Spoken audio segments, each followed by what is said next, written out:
농사의 8알은 하늘이다. 한집사님 뭐라고 생각하십니까? 하늘입니까? 농사의 8알은 땅이다 라는 말이 있습니다. 농작물이 잘 자라기 위한 여러 가지 조건이 있을 텐데 그 조건 가운데 가장 중요한 것은 잘 준비된 땅이라는 의미이죠. 올해 감자 농사를 했습니다. 이제 6월 말이면 수확을 합니다. 땅을 장만하고 비닐을 씌우고 감자를 심고 약을 치며 정성스레 가꾸었습니다. 첫 해 농사라 내심 잘 돼야 된다는 이 마음이 컸습니다. 총 4곳의 논에다가 감자를 심었는데 저희 동네에는 감자 농사 짓는 집이 저희 집밖에 없습니다. 자, 그런데 딱 한 곳 논에 그 바로 옆에 논에다가 다른 동네의 분이 오셔서 감자 농사를 지었습니다. 심었는데 저희 농가 이렇게 딱 마주하고 있는 거예요. 그러니까 이 두 논의 감자가 비교가 딱 되는 거예요. 거의 같은 시기에 감자를 심었습니다. 이제 싹이 나는데 한 장 넘겨주시면은 한 장만 이게 우리 집 감자예요. 어떻습니까, 여러분 보시기에? 잘 된 것 같아요? 아, 그래요? 이게 막 군데군데 다 비었는데? 딴 게 싱싱해요? 아, 그래요? 아, 마음이 굉장히 넓으시네. 싹이 딱 나는데 옆집 감자의 싹과 너무 비교가 되는 거예요. 우리 집은 막 너무 군데군데 다 비었어. 싹이. 그리고 옆집 감자는 막 이제 막 나기 시작하는데도 너무 좋은 거예요. 우리 감자는 이 싹도 안 나고 잘 크지도 않고 이렇게 보니까 싹이 난 게 한 60% 정도 될까? 빈 곳이 굉장히 많았습니다. 큰일 났다. 더군다나 이 옆집과 비교해 보니까 이건 더 큰일 났다. 목사님이 와서 이 농사를 지으면 좀 잘 돼야지 우리 성도들도 은혜가 되는데 첫 해부터 이 하나님이 이렇게 하시니 큰일 났다. 그랬던 감자가 하나둘씩 싹이 나기 시작하고 쑥쑥 자라더니 옆집 감자와는 비교되지 않게 지금 싹이 나무가 되어 있습니다. 너무 궁금하잖아요. 여러분 안 궁금해요? 궁금하잖아요. 바로 옆논이고 감자는 심고 나서 비료도 안 주고 거름도 더 안 줍니다. 똑같이 약만 2번 쳤는데 아니 도대체 왜 이런 차이가 생길까? 제가 농사 박사인 한택은 집사님에게 한번 물어보니까 역시 뭐의 차이다? 땅의 차이다. 땅의 차이다. 특히 이 밑거름과 비료의 배합, 그리고 여기에는 또 말할 수 없는 여러 가지 비밀, 비법. 그것으로 이제 땅을 장만했고 그것이 나중에는 이렇게 큰 차이를 만들게 되었습니다. 기초의 힘, 기본의 힘이 나중에는 그 차이로 나타나더라는 거예요. 건축도 마찬가지입니다. 현대의 건물들은 점점 커지고 높아지고 무거워집니다. 그 화려한 건물을 지탱하기 위해서는 땅으로 더 깊이 기초공사를 해야 합니다. 우리 나라에서 가장 높은 빌딩이 뭐죠? 옛날 우리 시골에 계신 분들은 서울에 안 가봐서 잘 모르는갑다. 롯데타워입니다. 롯데타워. 괜찮습니다. 뭐 시골 사람들 그럴 수 있지 뭐. 높이가 555m, 건물 무게만 75만 톤에 달하는 롯데타워입니다. 이 무거운 물건을 지탱하기 위해서 지하 68m에 있는 기반암까지 땅을 파고 그 화강암 안반층에 108개의 기둥을 박았습니다. 기초공사 후에 123층까지 올라가는데 2년 6개월이 걸렸어요. 기초공사는 얼마나 걸렸을까요? 2년 걸렸습니다. 겉으로 화려하고 웅장해지기 위해서는 반드시 그 기초가 그에 비례해서 튼튼해야 합니다. 겉만 번지르르 하고 기초공사가 부실하면 무너지게 마련이죠. 아산에서 짓던 오피스텔이 준공검사를 앞두고 넘어가 버렸어요. 기초공사가 부실해서 집안이 무너져 버린 겁니다. 대구에서도 상가 건물이 무너질 때도 기초공사 부실이 원인이었습니다. 기초가 부실하면 언제든지 무너지게 마련입니다. 예수님은 우리 믿는 자들을 집 짓는 자로 비유해서 말씀하십니다. 두 부류의 그리스도인, 두 부류의 예수를 믿는 자들이 있는데 이들이 집을 각각 짓게 되는데 외관이 몇 층이고 얼마나 화려하고 얼마나 좋은 외장재를 썼고 얼마나 많은 돈을 들였고 이런 이야기는 일절하지 않으십니다. 각자의 상황에 따라 모두 다른 외관으로 모두 다른 모습으로 집을 짓기 때문입니다. 어떤 사람은 크고 화려하고 남들이 보기에 참 좋아 보이는 집을 짓습니다.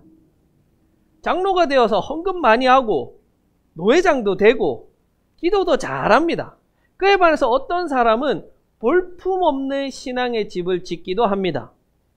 돈이 없어서 헌금을 내기도 하고 내지 못하기도 하고 주일날에도 직장에 출근해야 돼서 예배 자리에 나오기도 하고 나오지 못하기도 하고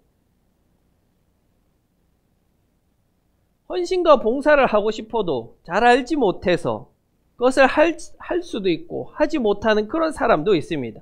예수님은 그 외관에 대해서는 어떤 이야기도 하지 않으세요. 인간의 눈으로 보이는 그 지면 위의 건물에 대해서는 이야기하지 아니하시고 우리의 눈으로는 볼 수 없는 그 지면 아래에 있는 신앙의 기초에 관해서 말씀하십니다. 홍수가 나고 바람이 불고 비가 내려서 그 지은 집에 들이닥친다는 이 표현은 사실 우리를 좀 오해하게 만듭니다. 마치 우리의 일상생활, 아니 우리의 평생에 한 번 올까 말까 하는 큰 고난, 큰 재앙, 엄청난 시련과 그 심판처럼 생각되게 만드는 표현이에요. 그런데 사실 그 표현은 그렇게 대단한 고난과 대단한 시련이 아닙니다. 실제로 우리가 일상에서 마주하는 그 다양한 선택의 순간들, 그 작은 시련과 작은 갈등들을 의미하는 거예요. 나에게 찾아온 어려움을 겪는 그 사람을 내가 도와줄 것이냐 말 것이냐, 내가 형편이 정말 어려움에도 불구하고 헌금을 할 것이냐 말 것이냐, 이러한 사고의 문제들이 바로 홍수와 비와 바람으로 표현되는 거예요. 그때마다 말로만 주여 주여 하는 자가 될 것인가, 아니면 힘들고 어렵더라도 십자가의 길, 하나님 나라와 하나님 의를 구하는 삶, 예수의 제자의 삶을 살 것인지 결정의 문제라는 겁니다. 마치 우리가 십자가의 길, 좁은 길을 선택하는 사람들은 지루하고 재미가 없고 힘이 든 터닥기를 하는 것 같습니다. 눈에 보이는 성과가 없어요. 넓은 길을 선택한 자들은 터 닦기 없이 바로 집을 올리는 자들입니다. 눈에 보이는 성과가 있고 화려하고 좋아 보입니다. 비와 홍수라는 것이 우리의 삶에 어쩌다 한번, 평생에 걸쳐서 한 번, 두 번만 오면 우리가 그때만 견디고 잘 넘어가면 될 텐데, 그렇지 않고 이것들은 매일마다 우리를 찾아옵니다. 우리를 괴롭혀요. 이때 이것을 견뎌내고 이기는 자들의 터는 점점 단단해지는 거예요. 비온 뒤에 땅이 굳는다는 말처럼 좁은 길을 걸을 때 찾아오는 그 많은 어려움들은 우리를 넘어뜨리기보다 오히려 우리의 신앙의 기초를 다지는 역할을 하는 겁니다. 반대로 넓은 길을 가는 자들은 터를 닦지 않습니다. 왜? 신앙에 그다지 어려움이 없기 때문에 그래요. 주일날 교회 가는 것을 남편이 좋아하지 않아요. 그럼 안 가면 됩니다. 그럼 가정에 평화가 찾아와요. 좋습니다. 사이가 좋아져요. 형편이 어려우면 헌금 안 하면 되죠. 그러면 그 주에 조금 형편이 나아질 겁니다. 외적으로 보이는 건물은 더 반짝반짝해집니다. 평소에 신앙으로 인해 넓은 길을 가는 사람은 어려울 게 없어요. 힘들 게 없어요. 그러다가 큰 홍수가 닥치게 되면 그 무너짐이 심하게 됩니다. 하나님을 원망합니다. 하나님 왜 나에게 이러냐고 하나님 원망합니다. 예수님은 그런 자에게 뭐라고 말씀하시냐면 나는 너를 모른다. 나는 너를 모른다. 여러분, 이 집을 짓는 자도 예수 안 믿는 자가 아니에요. 교회 안 다니는 자가 아닙니다. 산상수훈의 말씀은 기본적으로 예수 믿는 자들에게 주시는 말씀이에요. 그러니 반석 위에 지은 자도 예수를 믿고 반석이 없이 모래 위에 지은 자도 예수를 믿는 자예요. 그러나 모래 위에 지은 자는 예수님과의 인격적인 교제가 없다는 거예요. 그러니 예수님이 나는 너를 모른다는 거예요. 그렇게 넓은 길로 가서 삶의 외적인 모습만 좋아지는 자는 예수님과의 인격적인 만남이 없는 것이고 교회만 왔다 갔다 하나님 집의 마당만 밟고 돌아가는 자들인 거예요. 그런 자들이 예수님께 이렇게 이야기합니다. 예수님, 제가 주여, 주여라고 불렀는데 그게 잘못된 겁니까? 예수님은 뭐라고 말씀하시냐면 불법을 행한 자다 이렇게 이야기하세요. 불법을 행한 자다. 여러분, 예수님께 주여 주여 한 게 비난받을 일이에요? 그게 불법입니까? 아니죠. 그 신앙 고백 아니에요? 하나님을, 예수님을 주님이라고 부르는 것, 그것은 하나님과 예수님이 내 삶의 주인이십니다 라는 고백이죠. 당시 이 큐리오스, 주님, 주인이라는 이 말은 로마 황제에게 종의 충성을 요구하는 단어였어요. 로마 황제를 큐리오스, 주님이라고 부르면은 내가 종으로서 충성을 다하겠습니다라는 뜻이에요. 이것을 예수님께 사용했다는 것은 내가 로마 황제에게 충성하지 않고 예수님에게 충성하겠습니다. 또 예수님이 나의 주인이고 나는 예수님의 종입니다. 또예입니다. 둘로스입니다. 그래서 내가 종으로서 주인인 예수님에게 충성을 다하겠습니다 라는 신앙 고백이에요. 주인의 말은 어떠한 명령이라도 불러 뛰어들라는 이치에 맞지 않는 말일지라도 아멘 하고 뛰어드는 그 충성이 큐리오스의 핵심인 거예요. 그래서 바울은요, 이 좁은 십자가의 길을 뭐라고 그랬냐면 사람들이 보기에 어리석은 길, 바보 같은 길, 세상 사람들이 이해할 수 없는 길. 그러나 예수님이 걸어가셨고 주인 되시는 하나님께서 가라 그러면 아멘 하고 가는 거예요. 그게 예수님을 주님으로 고백하는 자의 삶입니다. 그런데 이 종놈이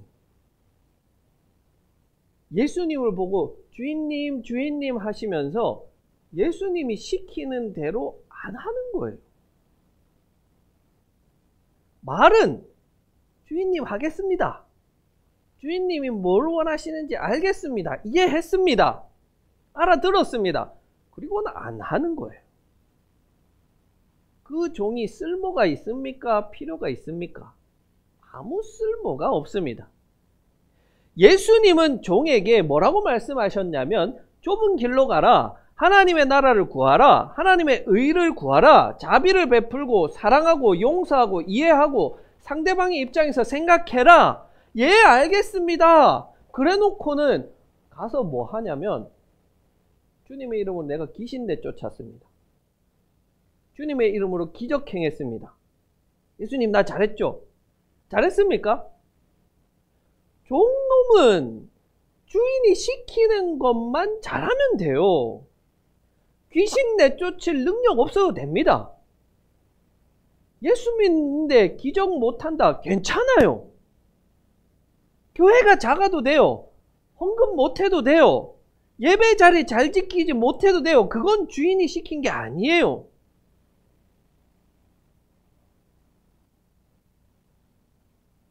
내가 드러나는 거예요. 십자가의 길은 요한처럼 나는 죽고 예수만 드러나는 것. 나는 죽고 예수로 사는 것. 예수로 산다는 것은 예수처럼 사는 거 아니에요? 사람들이 나의 모습을 보고 예수님을 보는 거예요.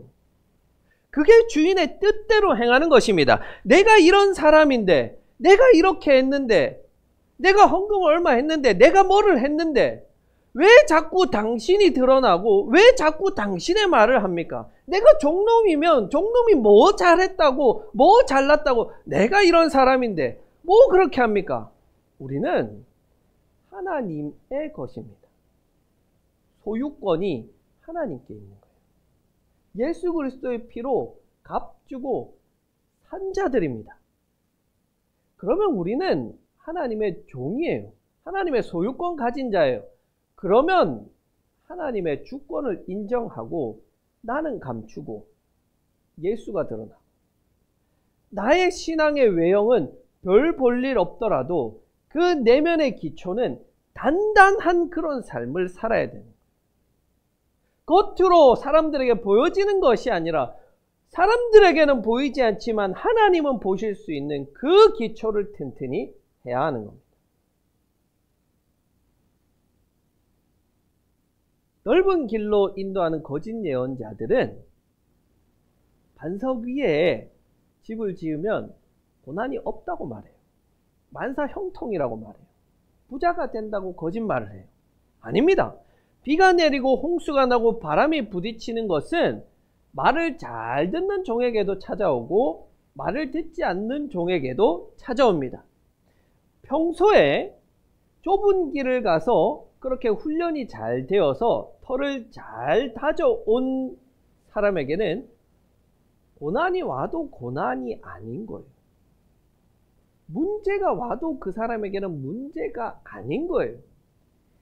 이미 단단한 반석 위에 서 있으니 웬만한 문제가 와도 흔들리지 않는 거예요. 그걸 우리는 샬롬의 평화다. 감옥에 갇힌 베드로가 누린 것. 예루살렘으로 올라가면 감옥에 잡혀서 고난을 당할 것을 알지만 올라간 바울. 십자가의 길을 걸은 예수가 걸은 그 샬롬의 평화를 누리니까 이들에게는 죽음이 문제가 안 되는 거예요. 채찍에 맞는 게 두렵지 않은 거예요. 문제가 문제로 다가오지 않는 겁니다. 여러분, 나는 자신합니다. 예수의 길, 십자가의 길로 지금까지 여러분들을 5년간 훈련했어요. 일상에서 실천하고 도전하고 노력했던 여러분이 사업이 망해요. 직장에서 잘려요. 건강이 나빠져요. 그래도 흔들리지 않고 무너지지 않습니다. 아멘? 아멘. 비록 우리가 그런 것들에 조금은 흔들릴 수 있겠죠. 아직 완전히 우리의 신앙이 그리스도의 장성한 분량에까지는 자라지 못했기 때문에 우리가 조금은 그런 어려움 가운데 낙심하기도 하고 또 마음으로 어렵기도 하겠지만 우리가 그것에 요동하지 않는 것은 그 믿음의 털을 열심히 닦아왔기 때문입니다. 우리가 그 털을 조금 더 닦아갑시다.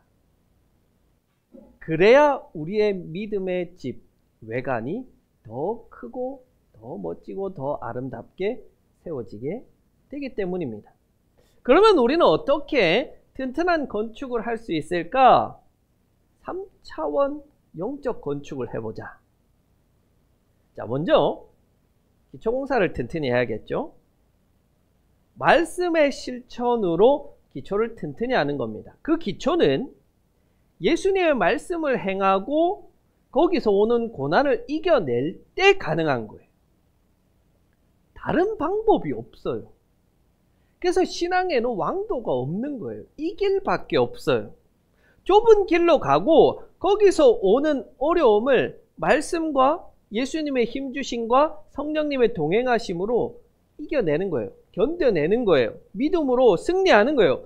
그때 여러분이 매일 말씀을 묵상하면서 던져야 하는 질문. 예수님은 어떻게 하셨을까? What would Jesus do? WWJD. 여러분 기억하세요. 날마다 예수님은 오늘 이 상황에서 어떻게 행동하셨을까? 모든 우리의 행동과 선택의 결정이 가장 간단하고도 확실한 방법. 예수님은 어떻게 하셨을까? 예수님을 따라 행할 수 있기를 바랍니다.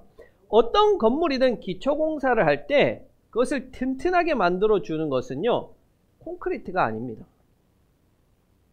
그 안에 서로 잘 엮여져 있는 철근이 콘크리트를 단단하게 붙잡아 줍니다. 하나의 철근은 힘이 없어요. 철근과 철근을 철사로 잘 결속하게 되면 어마어마한 힘을 발휘합니다. 신앙은요, 함께 하는 거예요. 서로가 서로에게 연결되어서 구조 보강을 하는 거예요. 서로 이끌어주고 밀어주고 때로는 쓴소리도 해주고 격려도 해주면서 서로 사랑의 결속근으로 단단하게 묶이면 이보다 더 튼튼한 기초공사가 될 수 없습니다. 귀신을 내쫓고 기적을 행하는 이적이 우리에게 없어도 됩니다. 여러분의 가정이, 우리 교회가 사랑으로 하나 되면 든든한 반석으로 여러분의 신앙도 함께 세워져 갈 것입니다. 마지막으로 내진 설계가 되어 있어야 됩니다. 시련이 찾아왔을 때 시련이 문제가 되지 않도록, 지진이 찾아왔을 때 지진이 이 건물을 무너뜨릴 수 없도록 만들어야 합니다. 어떻게 할까? 고난을 즐기십시오. 여러분의 삶에 찾아오는 그 문제들을 스트레스로, 시련으로, 고난으로 만들지 말고 그것을 한번 좀 즐거움으로 바꿔보세요. 이런 문제들은, 시련들은 좁은 길을 걷는 자들에게는 숙명과도 같이 찾아온다니까요. 날마다 찾아와요. 저는요, 사실 삶에서 일어나는 이 문제들이 저는 재밌어요. 물론 문제 자체가 재밌는 사람은 없죠. 그게 안 오는 게 좋죠. 그러나 그 찾아온 문제를 해결해 나가는 것은 재미있는 일이에요. 그리고 그게 인생이에요.